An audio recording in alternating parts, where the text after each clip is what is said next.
Assalamualaikum warahmatullahi wabarakatuh. Allahumma sholli wa sallim wa barik alaihi wa ala alihi.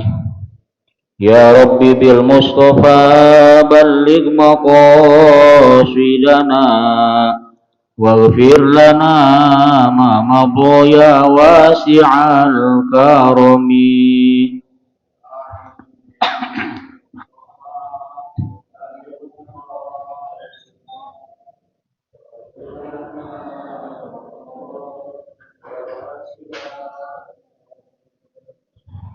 Muhammadun sayyidul kaunaini wasaqalaini wal fariqaini min urbi wa min ajami.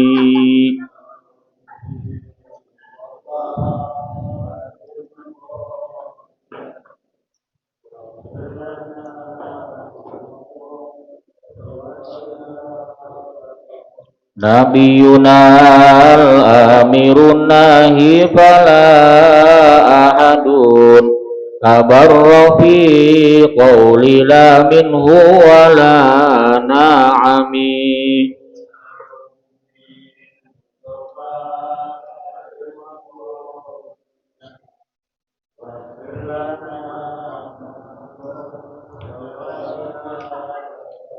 Huwal habibul ladzi turja syafa'atuhu likulli haulim minal ahwali muqtahimi.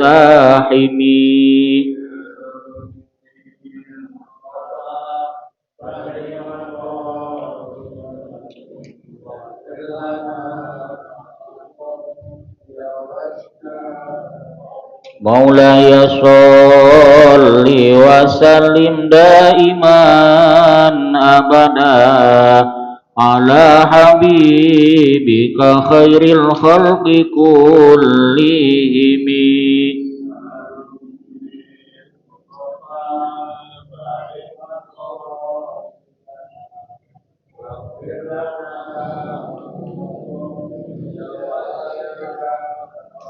Allahumma sholli wa sallim wa barik alaihi wa ala alihi.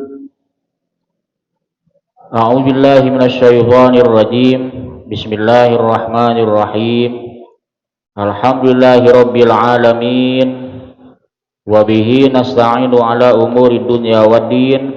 Wassalatu wassalamu ala sayyidina Muhammadin khatamin nabiyyin wa ala alihi wa ashabihi ajma'in wa la hawla wa la quwwata illa billahil aliyyil azim. Amma ba'du. Hadirin jamaah Masjidul Iman yang saya hormati, wabil khusus segenap pengurus yang mudah-mudahan semuanya selalu diberikan panjang umur yang barokah, mudah-mudahan selalu diberikan kesehatan lahir batin yang sempurna, dan mudah-mudahan selalu ada dalam lindungan Allah Subhanahu wa ta'ala di dunia wal akhirah. Puji syukur kita panjatkan ke hadirat Allah Subhanahu wa ta'ala yang selalu mencurahkan banyak nikmatnya kepada kita, termasuk pada sore hari ini kita masih diberikan kesempatan oleh Allah Subhanahu wa ta'ala untuk bisa melaksanakan ibadah kepada Allah, diantaranya ibadah sholat maghrib, dan insya Allah kita lanjutkan dengan tholabul ilmi.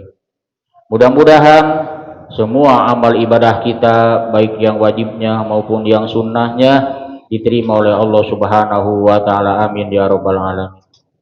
Sholawat beserta salam semoga tercurah selamanya atas junjungan kita Nabi besar Muhammad sallallahu alaihi wasallam, juga kepada seluruh keluarganya, para sahabat-sahabatnya, serta pengikut-pengikutnya hingga akhir zaman nanti. Amin ya rabbal alamin. Hadirin jamaah rahimakumullah, marilah kita lanjutkan kajian kita sambil menunggu datangnya waktu Isya, yakni pembacaan kitab Sulamut Taufiq. Pada pertemuan yang lalu kita sudah mengkaji diantaranya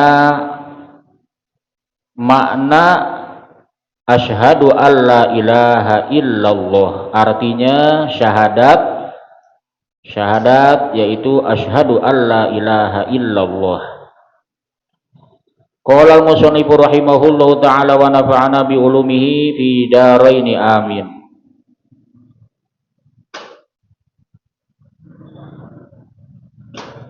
Bahwa al-qadimu wa ma siwahu hadisun.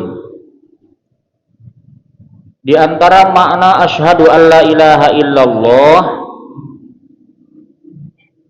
dijelaskan bahwa Allah itu al-qadimu wa ma siwahu hadisun.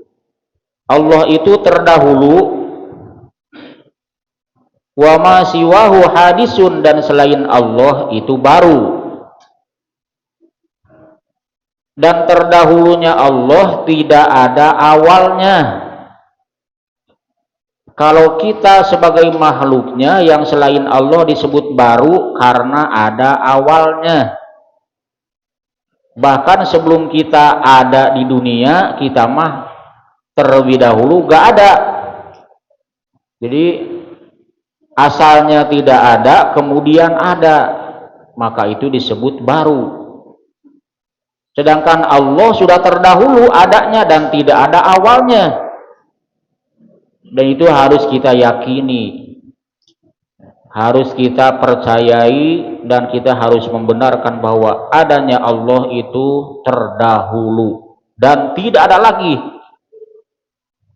selain Allah. Yang paling terdahulu Allah, dan terdahulunya Allah tidak ada awal atau permulaannya.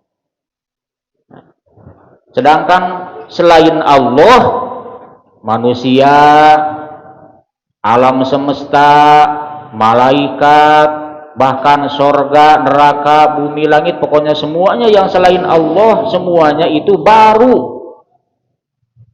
Artinya asalnya gak ada semuanya. Yang ada hanyalah Allah. Jadi alam semesta dan semua isinya termasuk kita manusia adanya sekarang ini karena diadakan oleh Allah yang Maha Ada.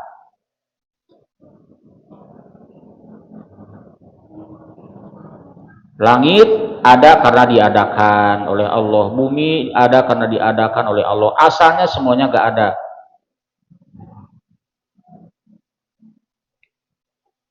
Wahuwa, Allah itu al-khaliqu, yang membuat, yang menciptakan, yang bikin.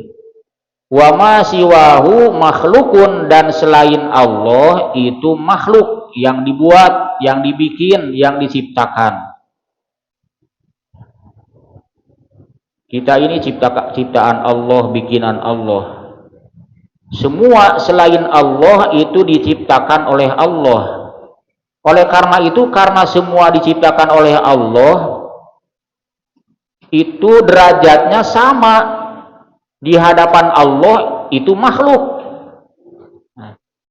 Kita makhluk Allah, malaikat makhluk Allah, ciptaan Allah. Makhluk artinya makhluk itu ciptaan atau diciptakan. Diciptakan oleh Allah. Binatang diciptakan oleh Allah, tumbuhan diciptakan oleh Allah, laut, bumi, langit, matahari, bulan, bintang diciptakan oleh Allah. Laki-laki, perempuan diciptakan oleh Allah, sama, gak ada bedanya. Di hadapan Allah sama. Kita dengan semut di hadapan Allah sama, sama-sama makhluk, sama-sama ciptaannya. Tapi tetap ada yang membedakan, ada khususiyah, ada keistimewaan. Di antaranya manusia itu kalau punya iman dan takwa kepada Allah, punya keistimewaan tersendiri. Berarti kalau gak ada khususiyah, gak ada keistimewaan, gak punya iman, gak bertakwa, maka akan sejajar dengan kambing, dengan binatang, dengan tumbuhan, gak ada bedanya. Bisa jadi istimewa, bisa jadi mulia karena ada keimanan dan ketakwaan yang kokoh kepada Allah Subhanahu wa ta'ala. Jadi hakikatnya derajat kita dengan makhluk lain itu di hadapan Allah sama, yaitu sama-sama makhluknya, sama-sama ciptaannya.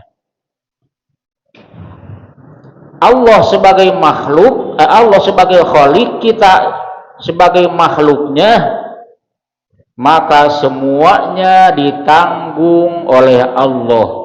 Semua urusan makhluknya ditanggung oleh Allah. Dari mulai urusan bahagia, celaka, kalau manusia ada jodohnya,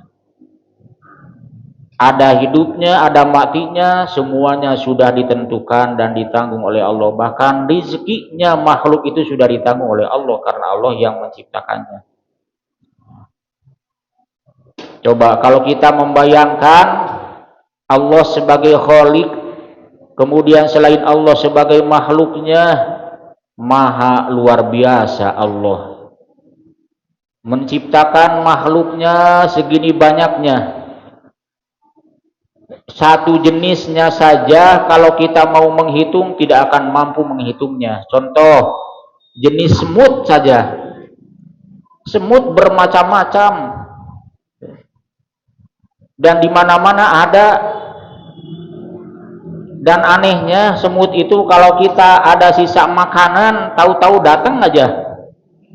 Pindahin itu sisa makanan, pokoknya ke tempat yang lain, datang lagi ke situ. Nah, itu Allah menciptakan semut dan segala sesuatunya. Penciumannya, pandangannya, kekuatan merayapnya, dan lain sebagainya. Wah, kalau lihat semut, hati kita harusnya ingat sang pencipta semut, yakni Allah. Luar biasa, Allah maha kuasa. Allah menciptakan makhluk segitu kecil tapi luar biasa. Semut bisa manjat, semut bisa masuk ke lubang yang paling kecil, dan lain sebagainya. Kita pakuri, kita daburi, kita perhatikan, kita pikir-pikir. Apalagi kalau umpamanya kita mau meneliti lebih jauh lagi sifat-sifat semut, luar biasa. Di antaranya sehingga Allah menjadikan di Al-Qur'anul Karim ada surat Naml. Naml itu semut. Ada hal-hal yang harus kita ambil pelajaran dari semut. Di antaranya semut itu walaupun kecil suka gotong royong. Coba kalau ada makanan sekecil apa, makanan dia digotong rame-rame. Ada hal yang harus diambil pelajaran buat kehidupan manusia. Suka bergotong royong, kerja bakti bahu membahu. Tetapi kadang-kadang juga ada jeleknya di semut. Kalau kita memperhatikan semut ketika temennya capek menggotong, yang lainnya ada yang naik di atasnya, numpang di atasnya, seolah-olah terbawa digotong oleh teman-temannya yang lain. Itu di manusia juga kadang ada yang begitu, yang susah-susah, yang capek-capek, yang enak-enak juga banyak. Di atas penderitaan orang lain, dia menikmati penderitaan orang lain, itu juga banyak. Itu sifat jeleknya yang tidak boleh ditiru oleh manusia. Jenis semut saja dari macam-macamnya banyak. Belum kita perhatikan pemanya makhluk Allah, ciptaan Allah, burung juga bermacam-macam. Belum ikan, dari jumlahnya di laut itu gak kira-kira. Tiap hari diambil oleh manusia, dipakai kebutuhan sehari-hari, dipakai kebutuhan makan manusia dan lain-lainnya. Itu ikan di laut gak habis-habis. Allah yang menciptakannya. Allah itu maha kuasa. Ketika Allah idza arada syai'an ayyaqula lahu kun fayakun. Allah menghendaki sesuatu, maka Allah bilang adalah sesuatu tersebut. Allah menciptakan ikan di laut, kata Allah kun, ada terus, gak hilang-hilang, gak habis-habis. Ya. Kayaknya cepat habis umur manusia dibandingkan punahnya ikan di laut, malah habis umur daripada ikan di laut habis. Nah, itulah kekuasaan Allah. Coba kalau kita lihat di antara ayat-ayat tanda-tanda kebesaran Allah, perhatikan, kemudian kita tafakuri, maha kuasa Allah. Sadar diri kita itu bukan siapa-siapa, gak ada apa-apanya di hadapan Allah, sama-sama makhluk Allah dengan apa itu ciptaan-ciptaan yang lainnya. Semua ciptaan Allah punya khasiat, punya manfaat tersendiri, dan Allah ciptakan itu tidak sia-sia. Menurut kebodohan kita manusia, rumput gak ada gunanya, sehingga kita bersihin seminggu sekali atau sebulan sekali di pekarangan rumah, atau umpamanya di halaman kantor dan lain sebagainya, dibersihin, tumbuh lagi, dibersihin, tumbuh lagi. Secara pandangan bodoh kita sebagai manusia gak ada gunanya, padahal Allah yang menciptakannya. Semua yang diciptakan itu punya manfaat masing-masing, punya khasiat, punya khasiat, ada gunanya. Hanya kita kadang-kadang gak menyadari. Coba kalau kita lihat secara hakikat dalam kitab Tanbihul Qaul, apabila manusia hendak menuju tempat ngaji, tempat ibadah, mau menuju masjid, atau kita berangkat ke pengajian, semua tumbuhan yang kita lewati ketika kita mau berangkat ke tempat ngaji, ke pengajian, ke masjid, tumbuhan yang kita lewati, dedaunan yang kita lewati, semuanya mendoakan hamba Allah yang mau melaksanakan ibadah kepada Allah, terutama melaksanakan ibadah ngaji. Yang kita lewati itu daun-daun yang kita lewati, termasuk daun rumput, ternyata mendoakan kita. Cuman kita agak dengar. Hakikatnya itu kata Nabi, mereka mendoakan kita. Berarti ada manfaatnya.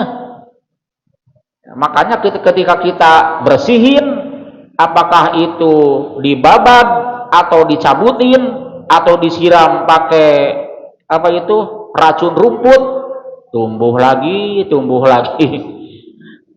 Padahal hakikatnya itu ternyata ada manfaatnya buat kita. Mereka doain kita. Sampai-sampai dalam sebuah kitab, Nabi Muhammad SAW ketika lewat ke satu pekuburan, berhenti, kemudian beliau berdoa di atas pekuburan tersebut. Setelah berdoa, mengambil pelepah korma yang masih basah, kemudian ditaruh di atas kuburan tersebut. Dan sahabat yang ikut bareng dengan Nabi bertanya kepada Nabi, ada apa gerangan ya Rasul kalau melakukan itu? Kata Nabi, aku melihat dan mendengar penghuni kubur ini lagi disiksa. Oleh karena itu aku berhenti mendoakan ahli kubur. Setelah berdoa, kemudian Nabi mengambil pelepah korma yang masih basah. Hikmahnya kata Nabi, selama pelepah korma masih basah, belum kering, Allah akan menurunkan rahmatnya kepada penghuni kubur ini. Itu hanya ditaruh, tapi tentu dengan doa Nabi. Sehingga kita disunahkan ketika ziarah kubur, setelah kita beres ziarah mau pulang, maka disunahkan menaruh benda-benda basah seperti bunga atau dedaunan atau pelepah apa saja yang masih basah. Kemudian berdoa, Allahumma bihaqqi Muhammadin sallallahu alaihi wasallam la tu'adzib hadzal mayyit. Ya Allah, dengan keagungan Nabi Muhammad SAW, jangan kau siksa mayat ini.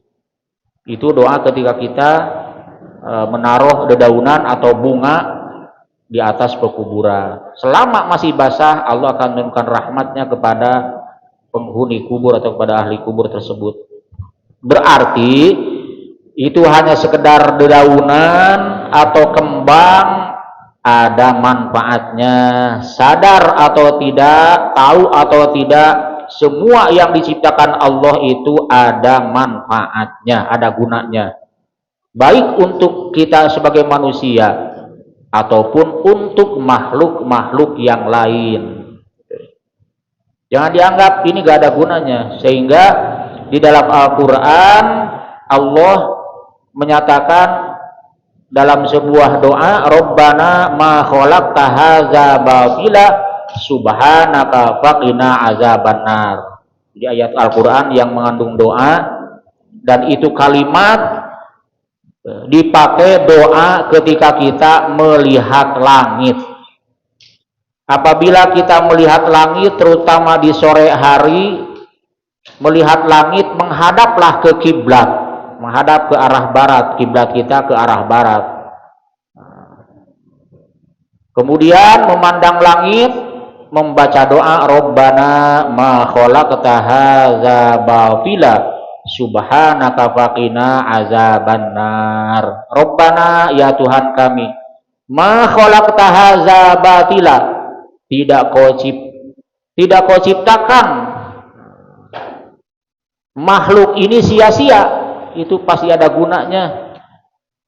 Subhanaka faqina azabannar, maha suci engkau, maka peliharalah kami, lindungi kami dari api neraka. Doa ketika melihat langit disunahkan menghadap ke kiblat. Setelah memandang langit menghadap kiblat, baca doa itu. Manfaatnya, hikmahnya, maka malaikat akan mencatat kebaikan untuk orang itu sampai para malaikat merasa lelah saking banyaknya kebaikan. Luar biasa ya. Yaitu ya, Allah sebagai Khaliq, selain Allah disebutnya makhluk.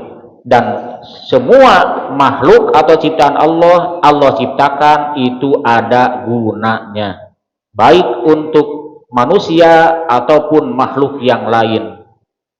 Jadi itu Allah ciptakan sebetulnya adalah anugerah kenikmatan buat makhluk-makhluknya. Contoh umpamanya air diciptakan, itu anugerah buat ikan. Selain buat manusia, ikan merasa nyaman dengan adanya air. Apalagi kalau manusia perlu air. Jadi buat manusia ataupun buat makhluk yang lain, semua yang diciptakan oleh Allah ada gunanya. Al-Khaliqu wa masyiwahu makhlukun wa kalamuhu qadimun kasairi sifatihi. Wa kalamuhu, dan kalamnya Allah, firmannya Allah, kata-katanya Allah, qadimun, itu pun terdahulu, kasairu sifatihi, seperti sifat-sifat yang lainnya. Artinya kalamnya Allah, firmannya Allah, dawuhnya Allah itu sudah terdahulu. Lalu Al-Quran, kemudian Al-Quran itu diturunkan oleh malaikat Jibril kepada Nabi Muhammad, disebut wahyu, kemudian dicetak. Menurut sebagian kaul ulama, karena dia itu dicetak, ya yang namanya cetakan itu baru. Tapi tetap hakikatnya, kandungan daripada Al-Quran itu sendiri itu qadim, sudah terdahulu adanya. Bagi kita supaya lebih aman, Al-Quran juga hakikatnya itu terdahulu, sudah ada, dan adanya itu tidak diketahui awalnya, karena itu adalah kalam Allah, nisbat kepada yang mengatakannya, yakni Allah Subhanahu wa ta'ala.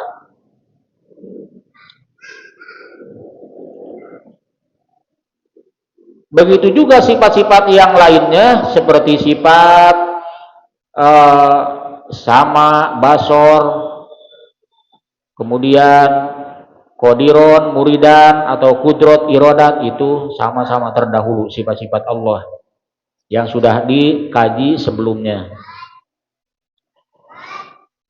Li'annahu subhanahu mubayyinun li jami'il makhluqat bizzati wa sifat wal af'al. Karena Allah subhanahu wa ta'ala berbeda dengan semua ciptaannya, baik dalam zatnya, sifatnya, dan perbuatannya.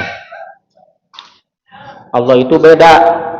Manusia melihat, Allah maha melihat, tapi melihatnya Allah berbeda dengan melihatnya kita manusia. Beda, gak bisa disamakan. Kalau kita pandangan manusia itu karena dibisakan oleh Allah. Pandangan manusia ada batas waktunya. Ketika masih orok, masih bayi, pandangannya belum begitu jelas. Sudah mulai besar, mulai agak jelas. Pertengahan jelas. Mulai maju ke usia senja, mulai kurang lagi. Bahkan semakin tua, pendengaran pun semakin kabur. Nah, berbeda. Kalau maha melihatnya Allah, langgeng, tetap, abadi, kekal, gak berubah-berubah begitu. Bahkan kita makan awalnya gak bisa melihat, nanti pun gak bisa melihat. Kalau tubuh ini nanti akan mengalami setelah kematian gak bisa melihat. Ada batas waktu. Tetapi kalau sifat-sifat Allah termasuk maha melihatnya Allah itu qadimun, sudah terdahulu. Tidak terbatas dengan waktu. Juga tidak terbatas dengan jarak. Kita bisa melihat kalau dekat, kalau jauh kadang nggak bisa jelas. Kita bisa melihat kalau nggak ada penghalang. Kalau ada penghalang nggak bisa lihat. Tapi Allah nggak ada kayak gitu. Allah melihat, nggak ada istilah kalau dekat kelihatan, kalau jauh enggak. Bagi Allah mah sama aja. Allah maha melihat. Berbeda dengan kita sebagai manusia, sebagai makhluknya. Jadi semua sifat-sifat Allah dengan sifat manusia itu jelas jauh bedanya. Mubayyinun, sangat jauh berbeda. Dari segi zatnya, sifatnya, begitu juga af'alnya, perbuatannya. Subhanahu wa ta'ala amma yaqulu zalimuna 'uluwan kabira. Maha suci Allah, yang sifatnya Allah subhanahu wa ta'ala, maha suci zat Allah dan maha luhur Allah, amma yaqulu zalimun, jauh dibersihkan dari apa yang dikatakan atau dibicarakan oleh orang-orang zalim. Uluwan kabiro. Orang-orang zalim itu maksudnya siapa? Orang-orang kafir. Kalau orang Yahudi mengatakan Uzair bin Allah, Nabi Uzair itu putranya Allah. Allah itu gak punya putra, Allah gak berputra, gak beranak dan tidak diperanakan. Kalau umat Nasrani mengatakan Isa bin Allah, Nabi Isa putranya Allah, orang Nasrani. Ya itu gak begitu. Subhanahu wa ta'ala, Allah maha suci, gak beranak. Begitu juga kafir Quraisy mengatakan, kata kafir Quraisy, malaikat itu putra Allah. Mereka mengira dan menganggap malaikat adalah putra Allah.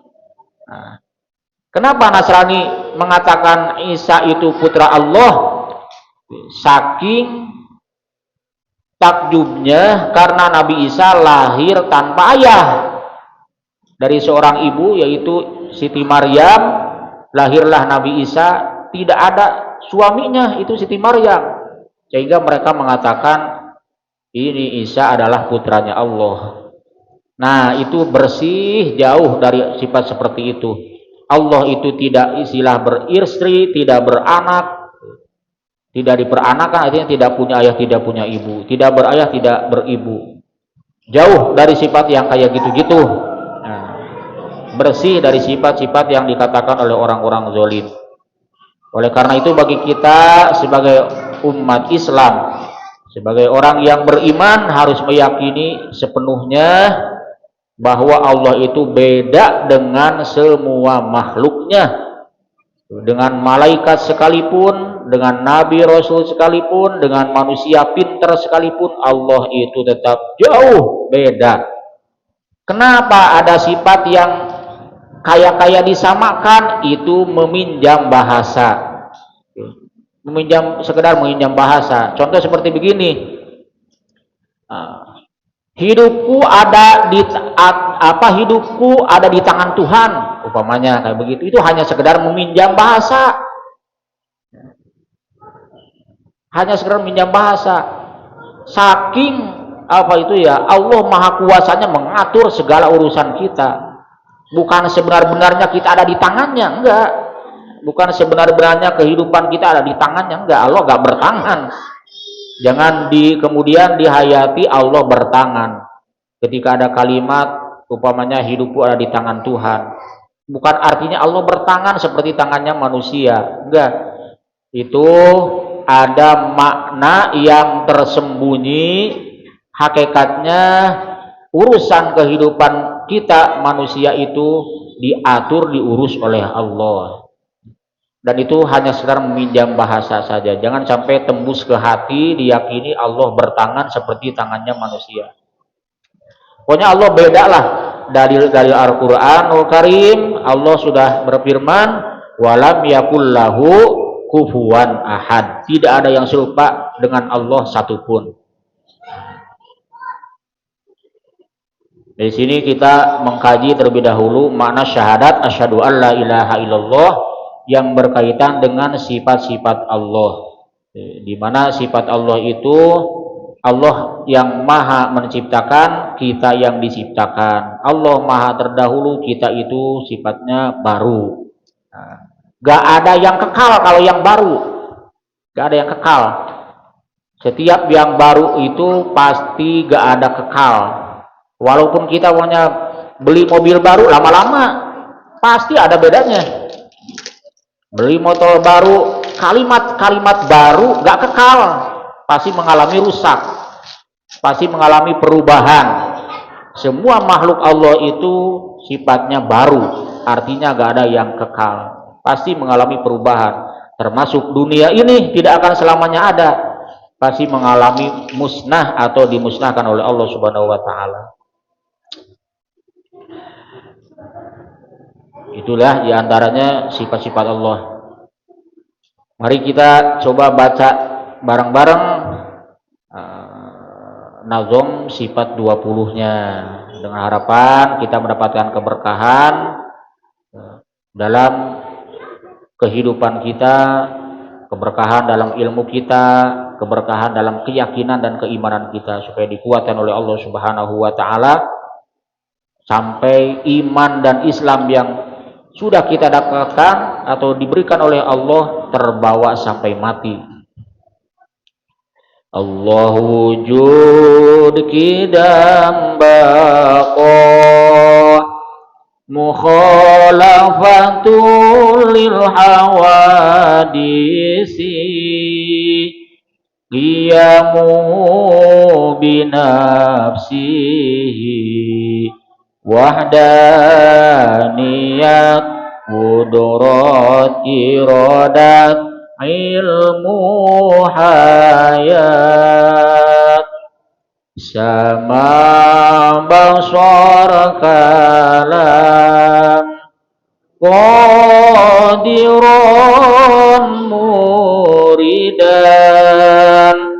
aliman hayyan sami'an basiran